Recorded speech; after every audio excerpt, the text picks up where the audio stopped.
سلام دوستان عزیز، میریم سراغ یک آموزش خیلی مهم، اونم مساحت گرفتن از پلان یا نقشمونه. برای این کار اول باید دستور اریا رو سرچ کنیم تا دستور برای ما اجرا بشه و دور تا دور نقشه یا پلانمون رو باید اندازه گذاری کنیم.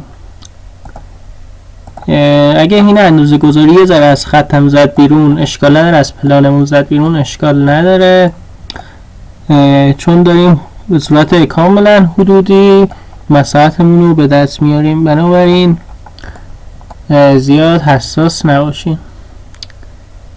بعد از اینکه به نقطه شروع رسیدیم باید دکمه اینتر رو بزنیم و همونطور که مشاهده میکنید این پایین یه اریایی نمایش داده شده که اندازه مساحت ما نوشته شده. با توجه به این که در قسمت اندازه گذاری ها ما اندازه‌مون رو بر حسب میلیمتر گذاشتیم، مساحت به دست اومدن اونم بر حسب میلیمتر مربع خواهد بود.